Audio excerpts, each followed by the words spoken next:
In 1905, a woman walked into a room and saw a painting of herself that made her look, in the words of one visitor, like a demented caricature. The painting was of her face, and her husband had made it, and he had drawn a thick green stripe straight down the middle of her nose. The woman was Amélie Matisse, the wife of Henri Matisse, and this painting would help launch one of the most important art movements of the 20th century. But first, it would disturb nearly everyone who saw it, including his best friends. To understand why this painting exists, you have to understand what was happening in Paris in the autumn of 1905. The Salon d'Automne, the annual exhibition at the Grand Palais, was the place where new art went to be judged. That year, a group of young painters had their work hung together in room 7. Some of the names, apart from Henri Matisse himself, were André Derain and Maurice de Vlaming. Their canvases exploded with color, not subtle colors either. These were violent, unnatural, and aggressive colors that seemed to have no relationship to the real world. A critic named Louis Vaucel walked into the room and noticed a small Renaissance-style sculpture sitting in the middle of all that colorful chaos. He wrote a line that would stick forever, a Donatello among the wild beasts. That's how the name Les Fauves was born. The painters became the wild beasts, and Matisse, at 35, became their leader. But Matisse hadn't arrived at this moment by accident. His path to the green stripe started years earlier. He was born in 1869 in La Cateau-Cambrésis, a town in northern France. His father was a grain merchant who wanted him to study law. Matisse did study law, passed his exams, and even worked as a court administrator. And then, at 21, recovering from appendicitis, his mother handed him a box of paints to pass the time. That box of paints ended everything else. He later said it felt like he had been called, and from that point on, he would never be alone again. He abandoned law and went to Paris to enroll at the Académie Julian. There he studied under the symbolist painter Gustave Moreau, who turned out to be exactly the teacher he needed. He told his students to think in color, to study it, and to trust it. That's exactly what Matisse did. Like most aspiring French artists, he studied the old masters and copied paintings at the Louvre. His early work was much more conservative than what we can see in the green stripe. Then, in 1897, the Australian painter John Peter Russell introduced him to the work of Vincent van Gogh. This moment was pivotal for his career. Van Gogh showed Matisse what color could do when you let it carry emotion instead of description. In the summer of 1905, Matisse traveled to Collioure, a small fishing village on the Mediterranean coast, with André Derain. The light there was extraordinary. It was so intense that it almost hurt to look at. Matisse and Derain painted side by side for weeks, and suddenly, they started to abandon shadow and naturalism. It's here that Matisse produced the open window, Collioure, a view through shuttered doors onto a harbor. It was painted in blocks of pink, green, orange, and violet that had almost no resemblance to reality. He also painted Woman with a Hat, portrait of Amélie in a towering multicolored hat. It was shown at the Salon d'Automne and was another painting that shocked everybody who saw it there. People laughed at it and critics destroyed it. One wrote that it was like a pot of paint flung in the face of the public. But renowned American art collectors Gertrude and Leo Stein bought it. That purchase changed Matisse's fortunes, and it gave him the confidence he needed to push further. Because he wasn't done yet with Amélie's face. Sometime that same autumn, back in his studio, Matisse painted her again, this time without the hat, but with the green stripe. The painting is small, 40 centimeters by 32, or about 16 by 12 inches. It shows Amélie looking slightly to the side, with an expression that is hard to read. The right side of her face is painted in warm tones. This is the side in direct light. The left side, which is in half light, is cooler, yellow and ochre with green shadows. And running down the center of her face, from the hairline along the bridge of her nose to the top of her upper lip, is a thick, unmistakable stripe of green. It's not subtle, it's bold and deliberate, dividing her face in two like a border on a map. The background is split the same way, warm pink and orange on one side, cool teal and green on the other. Even her blouse shifts between pink, orange, and a deep teal at the neckline. The entire painting is organized around contrast. There are no gradual transitions. And there is definitely no careful blending of light to dark. the way every portrait painter since the Renaissance has done it.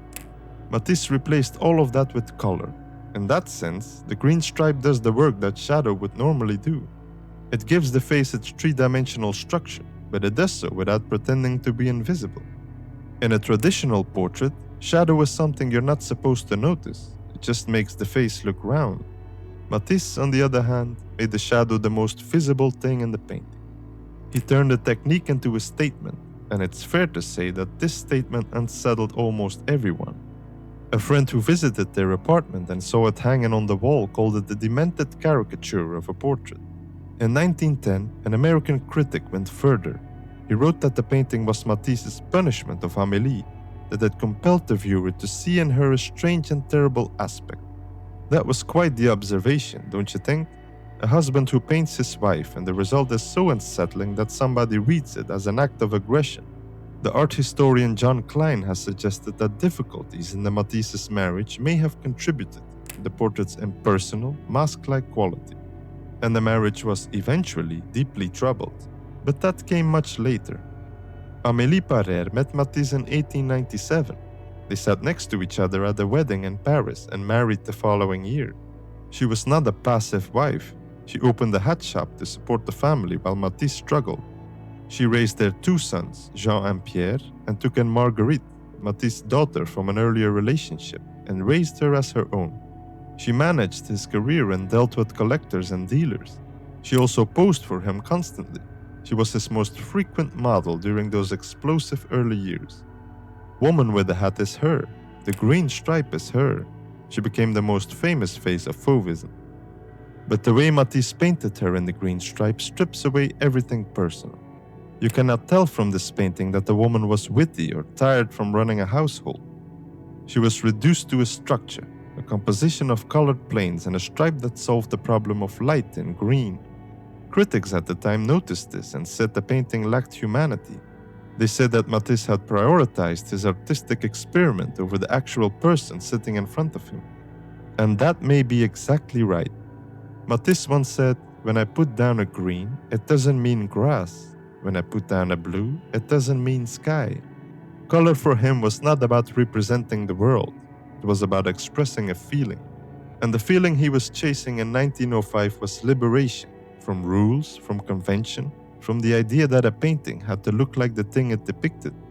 The green stripe was not cruelty. It was not punishment. It was Matisse discovering that color could do everything: define form, create depth, separate light from shadow, without ever imitating nature.